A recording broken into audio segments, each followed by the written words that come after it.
Welcome back, everyone, to Grand Tactician, the Civil War. We're going right into a battle. If you have not seen the current Confederate campaign up to this point, there's a link in the description below that will take you back to episode 1. This is the Battle of Cairo, Illinois, and our much smaller Missouri State Guard force, which we've really got to reinforce because they've just got mainly militia and not a lot really to this army that's holding Cairo. They're facing off against a brand new Union Army, the 43rd Army under General John C. Fremont, who incidentally was the 1856 Republican nominee for president, the very first nominee in the history of that party to run for president. So Fremont was somebody that Grant talked about in his memoirs as kind of having this, kind of setting up his own personal fiefdom in Missouri, and he kind of was running the whole thing like he owned the place, like he was filling that role of president that he didn't get to actually experience in real life. And eventually he was replaced because he started like issuing emancipation proclamations and just kind of going way above it and beyond his own authority. So this is kind of interesting because I've got a division commander, Frost, but I guess I didn't even realize that the rest of these were directly under Sterling Price and aren't in a separate division. So I've got to fix that. I've got to work on the Missouri State Guard in general. So this is going to be kind of interesting. I'm defending, and the objectives are here and here. So I would expect that he's going to come down this road right here. And we're going to run into him right along the river here in Burton. So I think what I might try to do is put Frost over here on this side of the river and then hold the rest of these guys here. We'll see how that works out. All right. As expected, he's coming right down that road, and we're going to be just getting into position over here on the left as he does. I'm going to go ahead and move up a little further because we don't quite have the range. None of the units in the Missouri State Guard have rifled weapons, and so range is going to be a bit of a problem. We do have 12-pounder guns there. And those guns are actually already opening up on him as he comes down the road.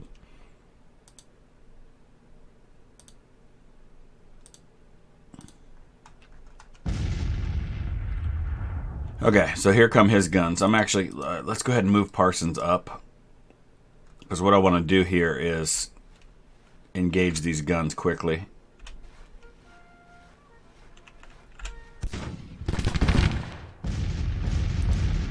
Because we don't have the range here. These are only 12-pounder field guns, so they're not necessarily the best weapons. What do we have here? 24-pounder howitzers.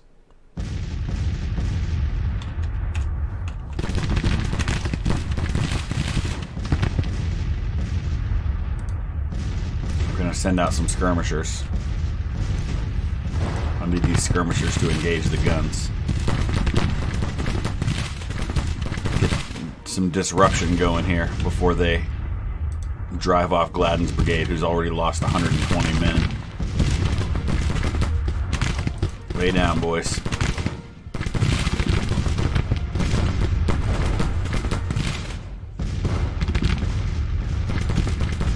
Hopefully we'll quickly drive these guys off before Gladden's brigade's position becomes untenable here. Oh, there they go. Darn it, I should have pulled them back. I was already starting to think about pulling them back, at least till I drove off the guns. But we didn't get there. Darn it. Okay, well that's understandable.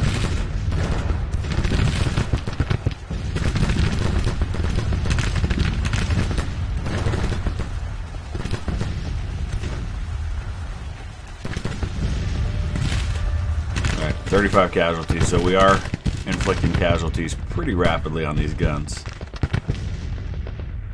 I don't know if we'll be able to rally these guys or not, but we're going to try.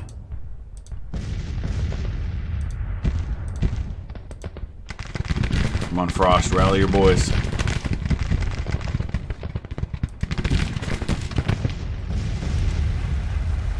Alright, now the skirmishers are starting to take some casualties because these guns have turned on them. Let's call them back. Hopefully Parsons is in range. He's not behind the fence, though. We got to get him behind that fence. Get a little bit of protection. Or else he's going to quickly get driven off, too.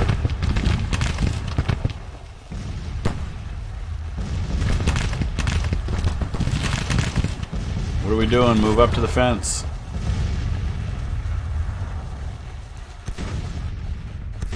We still have 11 guns. Oh, what are you facing that way for? Ah!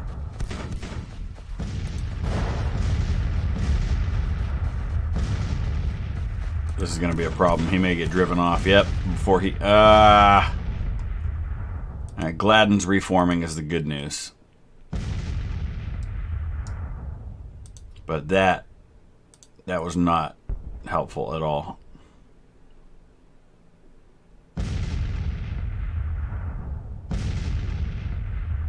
Still got 11 guns. We only inflicted 49 casualties. Whew. Our artillery is brutal when it gets up close to infantry.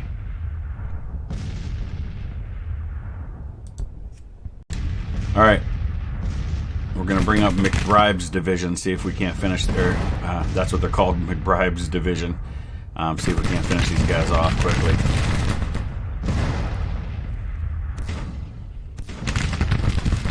There's another battery coming up behind them. Alright, we're going to charge in. Oh, look at Zook coming across. Okay.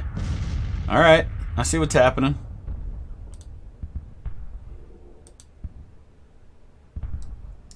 We're going to send Gladden over there to help out. Alright, there we go. We drove off the guns. Let's capture those guns. Get some men using them now. And then I'm going to pull back. Actually pull all the way back here. Gladden's going to come over here and help out with Donaldson. He's moving several brigades over there. So what we have now is we just captured 4 guns. We left a detachment of 60 men to man these 12-pounder Napoleons. So we're going to just let them inflict some damage on these advancing brigades until they get overrun.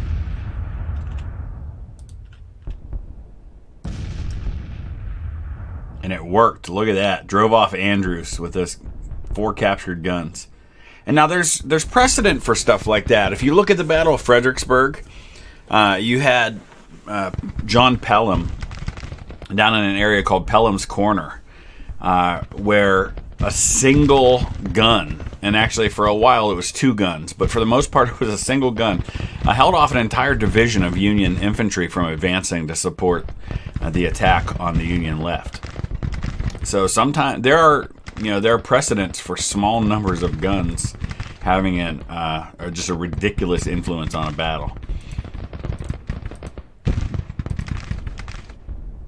So here comes Ward. He's going to bring up a brigade. We're going to need to be in place to deal with that. Kind of tempted to bring these 24-pounders forward here. I think I will.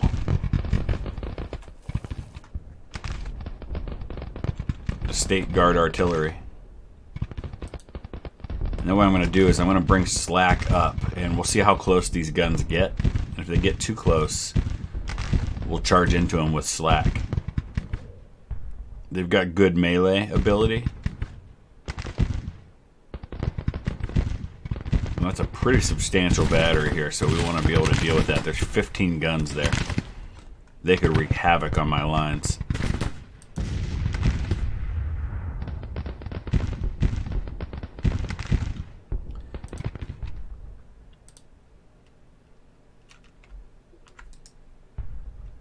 Alright, we're going to move slack forward. I'm going to bring Clark up too, just in case. Looks like Ward's actually firing on Gladden right now as Zook comes down forward. Interesting strategy. I wasn't expecting him to send the majority of his force to that side of the river like that. It's nice to be surprised by the AI occasionally. Alright, now he's turned his gun, so we gotta be careful here. Alright, Slack. Let's do this. Hit him. 3,000 men charging into a unit with 15 guns, but we've got to neutralize those guns. That's a long charge. I don't know how well this is going to go. That's why I'm bringing Clark in as a reserve, just in case. We have to neutralize those guns. Alright, Slack, let's see what you got.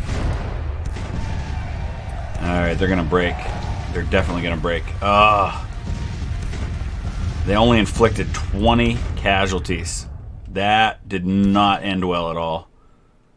Brutal.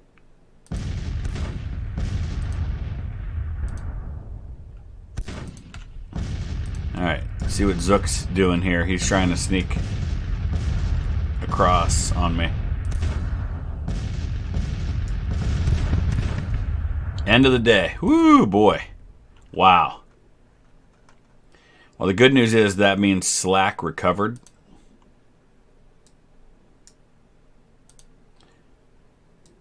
We are going to bring McBride over here. I'm going to shift these guns over a little bit.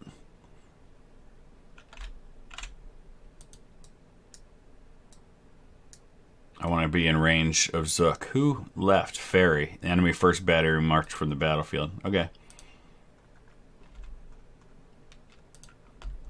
Hit him. Slack, you hit him again. Slack lost a lot of men after breaking from there because they were firing into his rear. So this is one of those rare instances where my casualties are significantly higher than the enemy's. And there's a combination of factors for that. One is that we're dealing mostly with some pretty raw, I mean, I shouldn't say raw units. These guys have been in battle before, but these are guys with muskets, so they don't have rifles, so they don't have much range.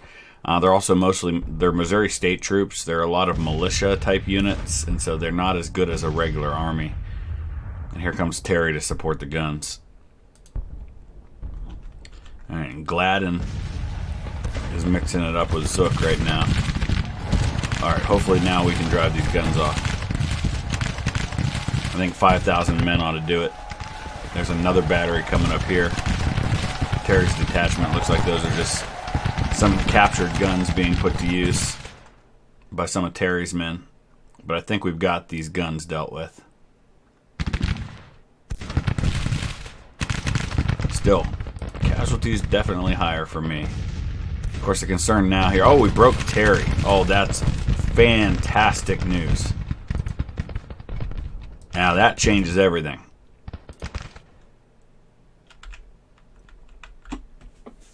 Our morale's higher, which is kind of a rare thing. That hasn't happened a lot lately.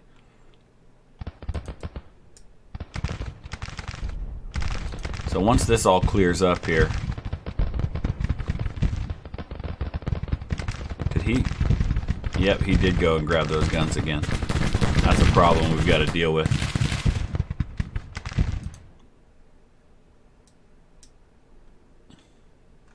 What is that? Is that a stone wall? It is. Oh, beautiful. Let's speed things up a little bit here. Alright, we gotta watch. This is a bit of a problem because Gladden is facing off with Zook, and that exposes his flank. So we've got to come up to watch these guys here. We've got to drive Zook off sooner rather than later.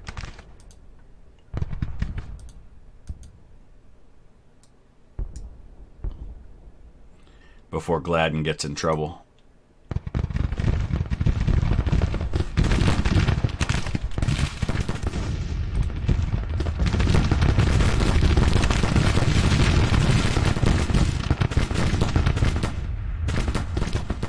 Oh, boy. This has been an interesting battle, I'll say that.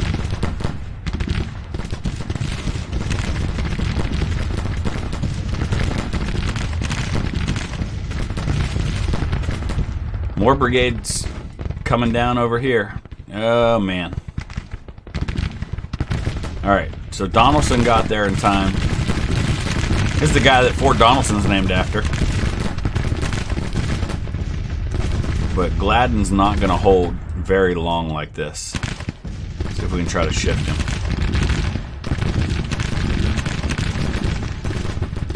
Man, this one could easily go either way. Just because of the confused nature of the battlefield. Let's get Parsons up here.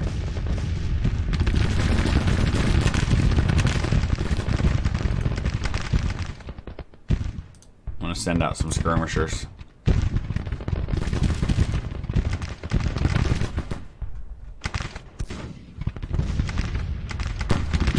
Come on, McBride, you got to get up there and fire.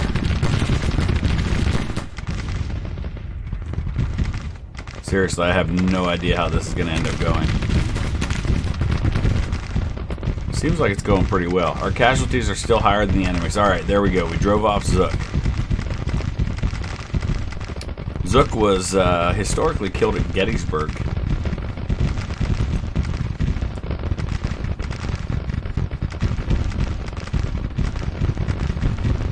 He was a brigade commander in the 2nd Corps under Hancock.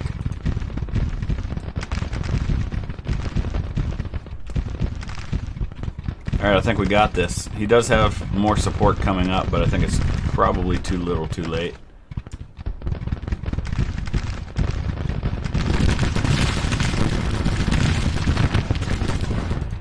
Let's just see how this is going here. Donaldson's holding, they're confident. Gladden is as well, but he's not firing. We gotta move him up a little further.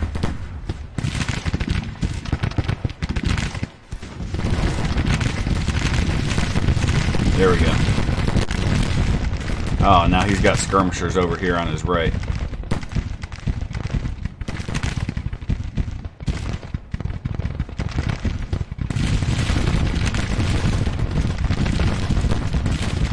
Let's get these 24-pounders moved up into a position where they can help.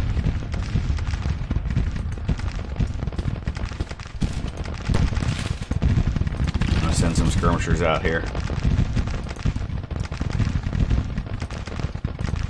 Here as well. Man, what a disjointed battle this is. Gotta watch Clark because they're tired.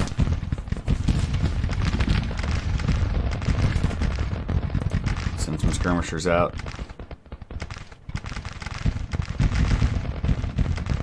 Man, look at those casualties. 2,300 for me.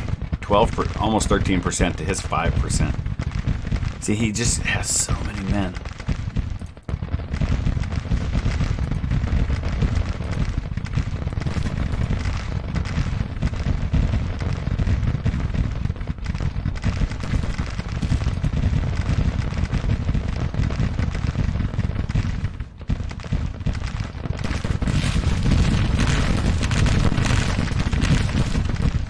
There goes the skirmishers breaking. And I'm going to move Clark up the fence. Now we got guns up here again. That's a problem for Parsons.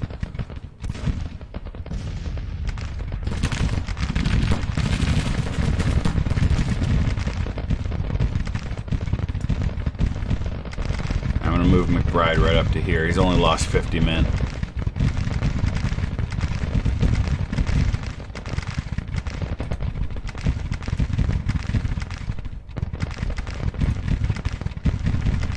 Actually, now I'm going to shift him over this way. We might come up at these guns. There, we broke Casey. And Donaldson's lost a lot of men, though, and Gladden's not going to last much longer. My left is a problem at the moment. Let's bring these 12-pounders up a little closer to the front.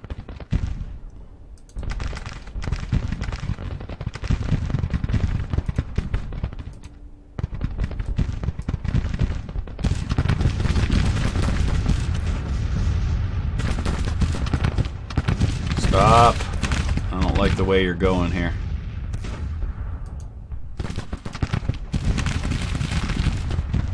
I want McBride to come this way. Oh, he's got, that's his detachment. No, that doesn't help me. Man, Gladden's just lost so many men. This is brutal. I keep feeling like I'm doing enough to push him back, but boy, 18% now. That's a lot of men in an already small army.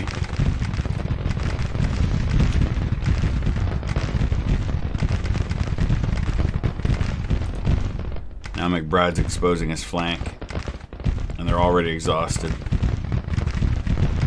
It's only 9 in the morning, too.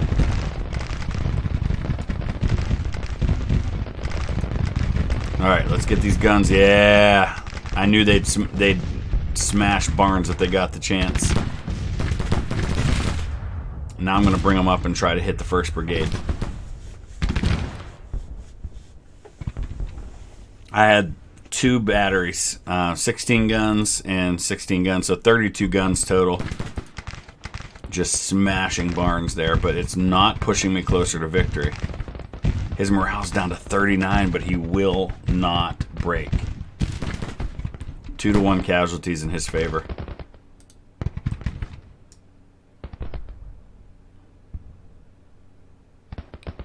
Alright, we're going to bring Brian's battery up. See if we can't pour it into these guys.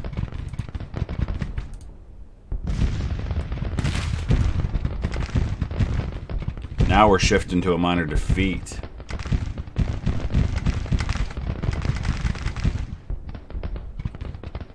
Ugh. It's because of the casualties. We've lost a quarter of our army. Alright, Brian. Do your thing. Clark's losing a lot of men. So is Parsons. Wow. I don't know that this can last. We may have to pull back. We're going to give up Cairo. Cairo. Not Cairo, it's Cairo. That's how it's pronounced.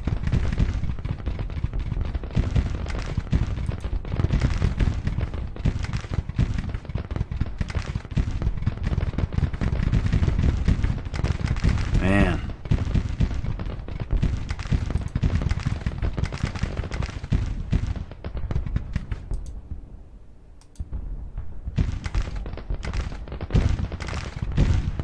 McBride's only lost 155 men. He's kind of one of the unscathed units of this battle. Alright, we're going to turn on these guys now. Oh, there goes Parsons. Yeah, I believe it is time. We're going to have to give up Cairo. We've got to reinforce this army. This army, with what it currently has, is not enough to get things done. Alright, Union lost around 2,500 men. We lost nearly 5,000. That was a brutal setback for Sterling Price. We'll have to see what the ramifications of this are moving forward. Okay, so let's go ahead and take a look at that army real quick. That's the Missouri State Guard. First things first, we've got to get these guys organized into another division. We could almost make a third one. We're going to need to recruit some additional units anyway, so. Also, let's take a look at our commander. He is defamed, so we're going to have to replace Sterling Price after that. Who do we have available that might be decent for that task? I don't know that we have anybody particularly well suited to it. They're all pretty low to start. Nathan Bedford Forrest, it is. All right. And we're going to rename this army the Army of the Mississippi.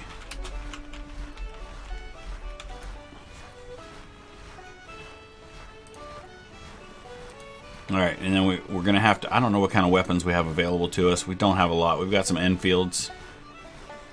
I should probably at least get a couple of units with decent weapons here. So we'll do a couple of those. What's better, Springfield muskets or reboard muskets? Oh, we've got some Lawrences here. Let's recruit another unit of artillery. We don't want 6-pounders though. All Oh, we got a lot of 3-inch ordnance available to us. And a bunch of 12-pounder Napoleons now, too. So we've definitely got to upgrade our artillery where possible. So that'll get forced up to 3,000 men, or 13,000 men. We're going to need more than that. Are we really going to give Sterling Price a division after that? I don't think so. Isaac Trimble, no. Boy, not a lot of great options right now, is there?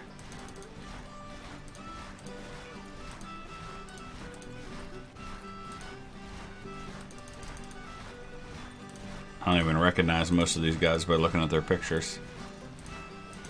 Jeez, not great options. So let's go ahead and recruit 2 more brigades and another battery. Some more 3-inch ordnance there.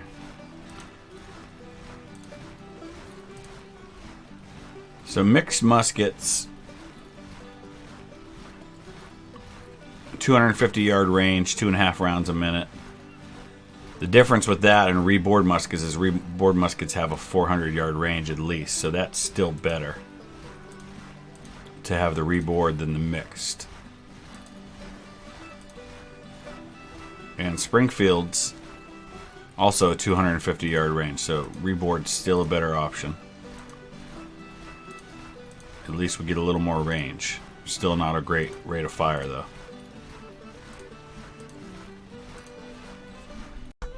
Alright, and just like that, we've got another battle, and this is going to be a big one. This is the 3rd and the 2nd Corps of the Army of Northern Virginia against the Department of Pennsylvania and the Army of Northeastern Virginia. So about 50,000 men on his side, about 60,000 on my side. This is going to be a big one. Alright, so we're going to be on the Appomattox Courthouse battlefield. We're going to be defending, and we have the numbers, so this is really kind of an ideal situation. But he's going to be right here, so we're going to get into combat pretty quickly on this one. We've got one objective on this side. He's got one. And so I guess actually it's telling us we have to attack because he's got 2 objectives, and then there's this one here in the middle. So we can afford to be a little aggressive here just because we do have the numbers on our side. So we'll bring up the 3rd Corps up here. I'm going to kind of swing around with the 3rd Corps here. I'm probably going to line them up on this branch right here to start. And then Jackson's 2nd Corps we're going to put right up on this line. Oh boy, there he is. Okay, so we actually can see where he is now. So maybe we're better off. I don't know. Let me think about this one a little bit. These are 24-pound howitzers right here. So they're going to be firing pretty much instantly on the enemy, which is going to be a really nice thing to have. We'll dismount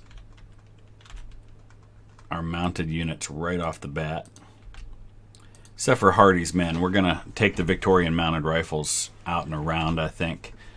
What do we got here? 3-inch ordnance. So we actually probably want to pull that back a hair.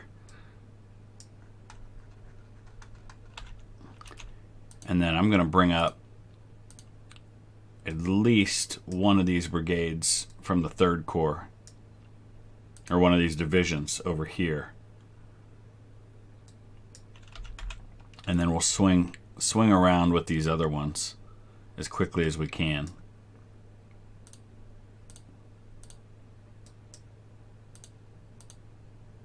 Okay. So instant combat here.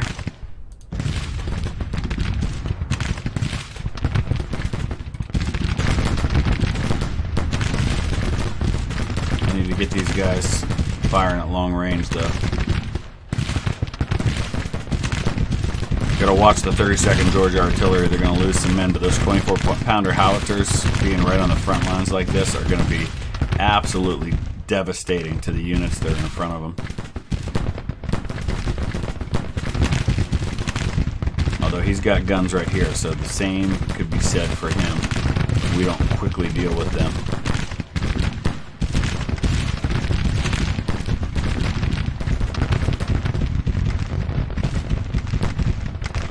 going to start swinging everybody else around. I actually want this 3-inch ordnance doing counter battery fire. Let's try to neutralize some of his guns. And let's watch how quickly the casualties go up here, because so far it's really good. I've got orders for my cavalry to swing around, try to get behind him. Alright, we already neutralized this battery here.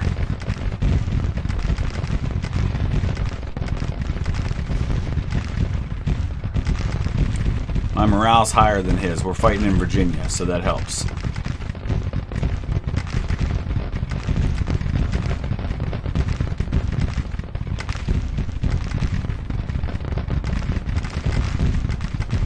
We're going to bring the Victorian mounted rifles into position up here. We might be able to really smash this Yankee army here. Just depends on how far we get before he breaks and runs. Oh, it's the end of the day. Oh, this battle started near the end of the day, so that did not help things. Darn it.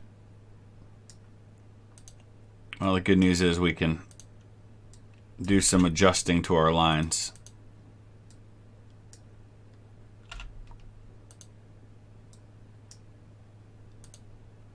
Get in a little better position.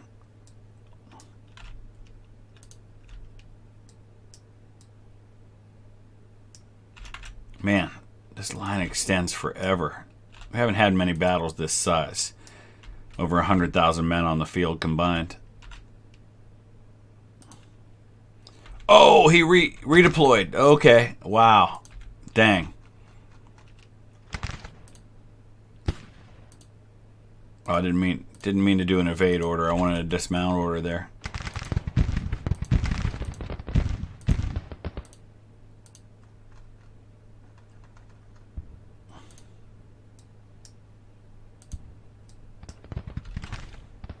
Dang, so the rest of his forces are all way off of where I am now. Boy, that sure messes things up. And he built fortifications. Oh, you sneaky devil. Wasn't even considering that possibility.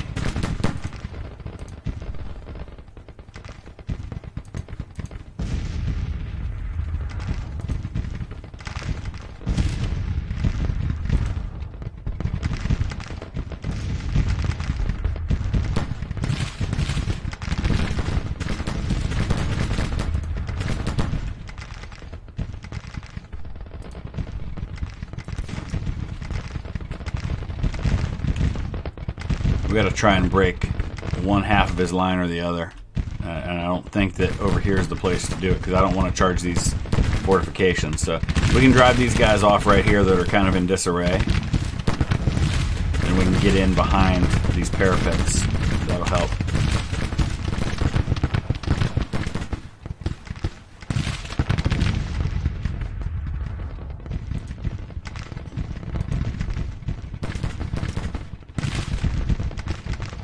Concerned about these guns here.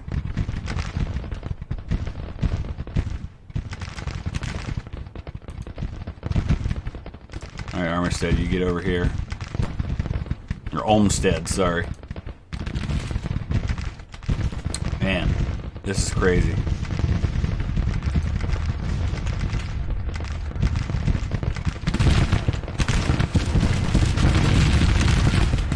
So let's take a look at what we've got here. We've got Ewell's Brigade, Hampton's Legion, and D.R. Jones' Brigade. We've got Steele's Battalion taking some losses here.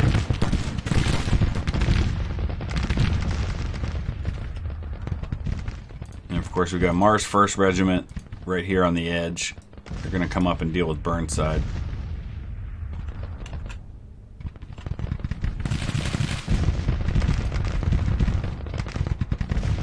Let's swing, see if we can swing the Stanton rifles out. I'm going to send them this way and then bring them up over here. Battery G with their 3-inch ordnance. We got to get Norfolk Admirals out of the way. Let's do counter battery fire with them.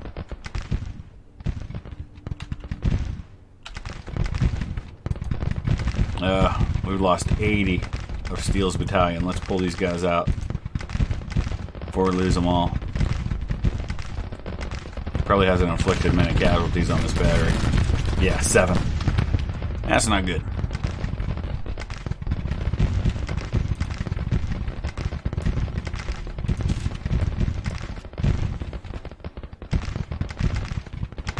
We lost 1,000 men. We've inflicted 3,000. So that's pretty good.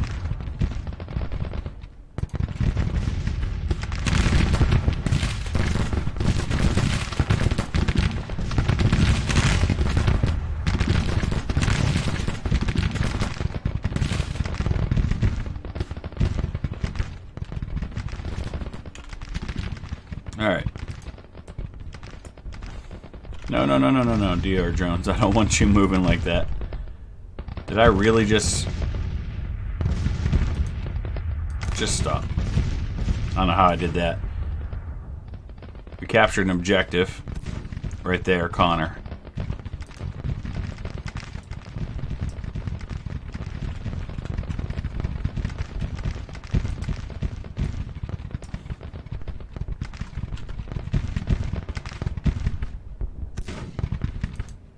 Oh, Jones. Darn it. Turn around quickly. Thank you.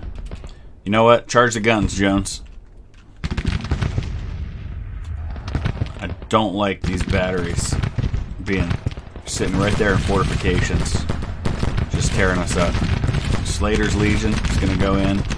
We're going to probably take some casualties. We may even have a couple of these units break. But I've got to disrupt these guns. And actually, for that matter, we're going to send Wade Hampton's Legion crashing into these guys. I'm just going to do an all-out charge here to try to disrupt this line if I can. I've got plenty of reinforcements back here if I need them. We'll shift these brigades over, because I'm not going to attack head-on into these fortifications.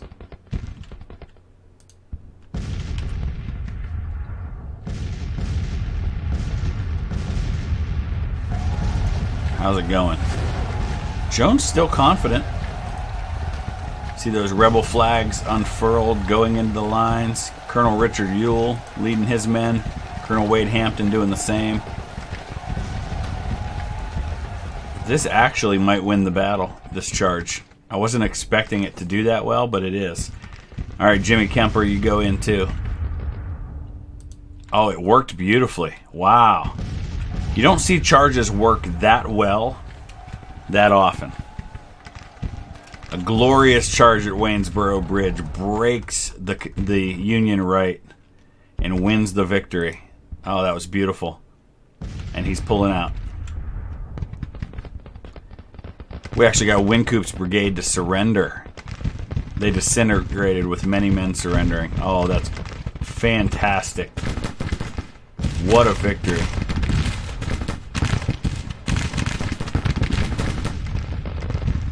Dang. 2nd Brigade whipped out. 1st Brigade whipped out. We overwhelmed the Union right and just shattered his lines. Wow.